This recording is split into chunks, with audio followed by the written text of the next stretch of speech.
सबसे पहले आज श्री कृष्ण जन्माष्टमी के शुभ अवसर पर पूरे देशवासियों को हार्दिक शुभकामनाएं।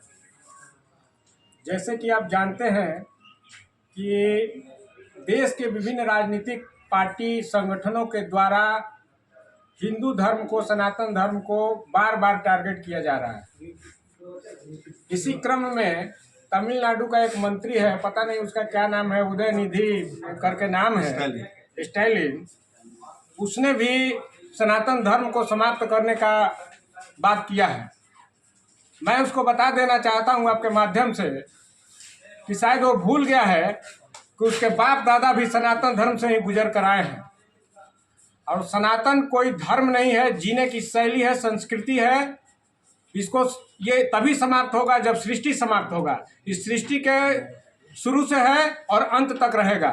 उसके चिल्लाने से वो बहुत ही घटिया काम किया है और इसका हम लोग विरोध करते हैं।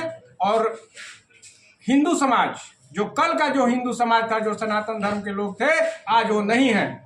ऐसे लोगों को मैं आपके माध्यम से चेतावनी देना चाहता हूं कि अगर इस तरह के कार्यों से, बयानबाजी से बाज नहीं आए तो उस पर संगठन पुरजोर कार्रवाई करेगी कानूनी रूप से। धन्यवाद।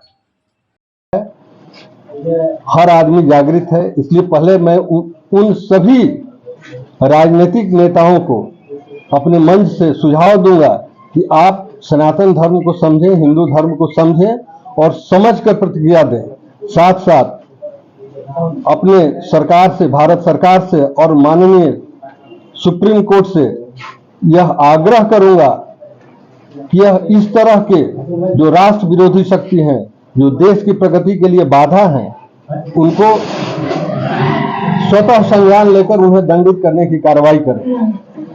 किसी भी धर्म पर इस तरह की बातें बोली जानी चाहिए या नहीं, इनको समझ होनी चाहिए। साथ साथ हम लोगों द्वारा यह जिला स्तर पर निर्णय लिया गया कि केंद्र सरकार अपने पाठ्यक्रम में सनातन धर्म संबंधी पाठ्यक्रम को जोड़े। दूसरा निर्णय यह लिया गया कि जितने भी सांसद और विधायक हैं, वो लोग कम से कम धर्म के विषय में उनकी भारत के धर्म के विषय में, पूरे धर्म के विषय में उनको जानकारी हो। तीसरी बात, अगर दंड का प्रावधान भी ऐसे ऐसे लोगों को हो ताकि किसी भी तरह से उच्छृंखलता करने पर, राष्ट्र के विरोधी कार्य करने पर इनको दंड दिया जा सके। जहां राष्ट्र विश्व गुरु बढ़ने की तरफ अग्रसर है, वहां इस तरह का कार्य क्रियाकलाप किया जाना कहां तक उचित है, ये आप सभी समझ सकते हैं, देश का हर वासी समझ सकता है। यह उद्वेलित करने वाला विषय है। आए दिन कभी स्वामी प्रसाद मौर्य हुए, कभी मल्लिकार्जुन खड़गे हुए, कभी अपने प्रदेश के शिक्षा मंत्री हुए जो बयानात देते हैं, टीएमसी के मित्रा हुई सांसद, या अन्य एक लंबा श्रृंखला है जो इस तरह का उद्बोधन देकर के लोगों को परेशान किया करते हैं। आज यह बात जनमानस के निचले स्तर तक चला जा चुका है। इसलिए सचेत रहें, राष्ट्र के विकास में कोई अवरोध न पैदा करें, अन्यथा इसका अंजाम बुरा भोगना पड़ेगा, किसी के बूते में नहीं रहेगा। जहां विश्व में अमेरिका के द्वारा जॉर्जिया प्रांत को अक्टूबर महीने में हिंदू के रूप में उसको प्रतिष्ठित करने के लिए और मनाने के लिए जहां काम चल रहा है, वहां अन्य देशों में हिंदू संस्कृति से बनी हुई मंदिरों का, स्वामीनाथ संप्रदाय, इस्कॉन के द्वारा मंदिरें बन रही हैं, उसको समूल नाश करने के विषय को सोचने वाला व्यक्ति का क्या सोच हो सकता है राष्ट्र के प्रति और धर्म के प्रति, यह अपने आप में चिंतन का विषय है और हर व्यक्ति के लिए चिंतन का विषय है। ये हम लोग आज यही मानकर चलते हैं। एक सिनेमा में गाना है कि मझधार में नैया डोले तो नावी उसे बचाए, नावी जब नाव डूबे उसे कौन बचाए। तो नावी को बदला जा सकता है। नावी कभी ये ना समझे कि हम परमानेंट इसमें नावी बनकर बैठे हैं। तमिलनाडु में अभी भी आबादी 80% से ऊपर हमारी है और जिस तरह से वहाँ कार्य कन्वर्सन का चल रहा है, जिस तरह वहाँ के मंदिरों से वहाँ सरकार चल रही है, मंदिरों में जो हिंदू धर्म के द्वारा दिए जा रहे दान के पर वहाँ की सरकार चल रही है। आप उस पर अध्ययन करें, आप उस पर सोचें, आप उस पर देखें, तो आप समझ में आए कि मूलतः अपने संस्कृति का पोषण करने में किसका योगदान हो रहा है और किस तरह के लोग इसको परेशान करने में लगे हैं। इसलिए सचेत होना चाहिए, उनको ज्ञान लेना चाहिए और पुनः उनसे आग्रह करूंगा प्रथमतः कि आप होशो हवास में आकर अपना वक्तव्य दें, चाहे जो भी नेता हो। आपके पत्र आपके माध्यम से, प्रेस के माध्यम से मैं बार बार उनसे आग्रह करूंगा कि होशो हवास में दें। अब वो जनमानस नहीं है जो पहले का जो सोचा करते थे, आज के 50 साल 100 साल पहले का जो सोचा करते थे, अब वो नहीं।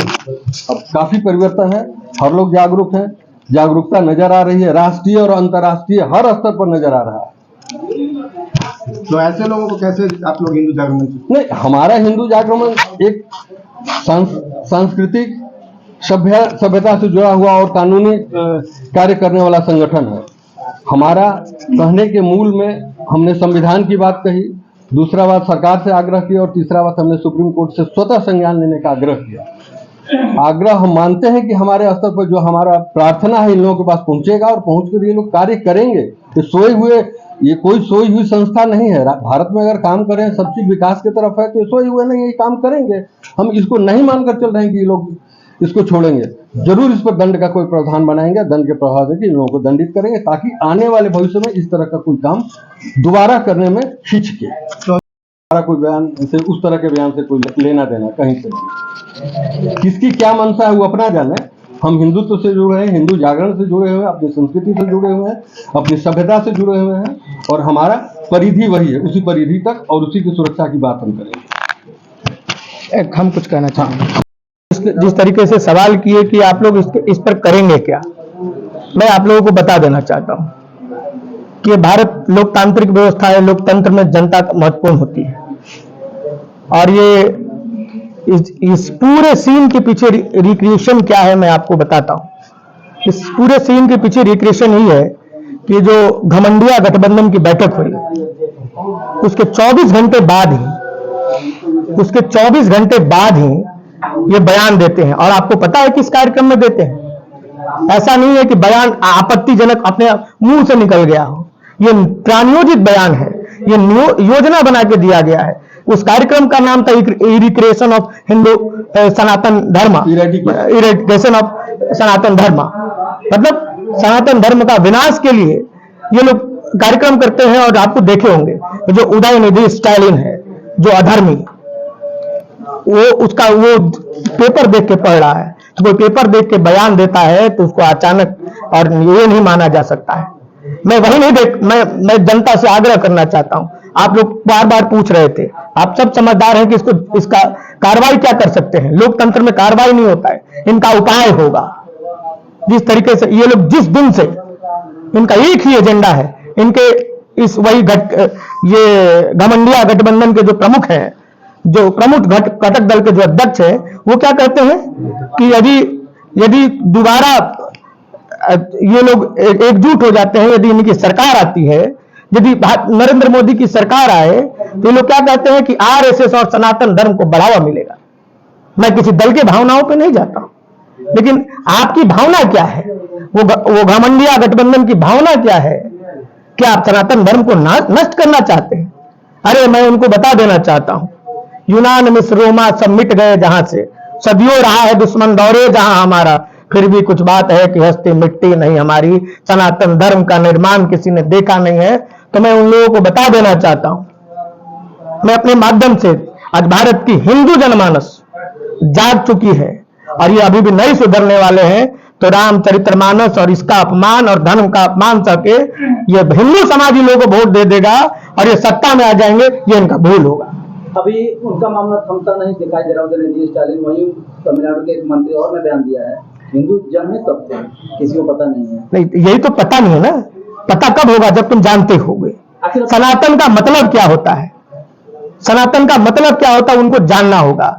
और उनकी राज्य की सरकार, आप लोग तो पत्रकार हैं, उन पे तो हेट स्पीचेज के लिए उनको एनएसए लगना चाहिए। आपके यहाँ के मनीष कश्यप को वहां पे एनएसए लगा दिया गया उनके हेट स्पीच के लिए, कि उन पे नहीं लगना चाहिए। आप पत्रकार बंधु, आप भी लोकतंत्र के एक स्तंभ हैं, आपकी भी कुछ जिम्मेदारियां हैं। मैं आप सभी से आग्रह करता हूं, इस तरीके से यदि किसी को दबाया जाए या किसी के ऊपर हेट स्पीच किया जाए, तो मैं तो उसको पूरा हेट स्पीच मानता हूं।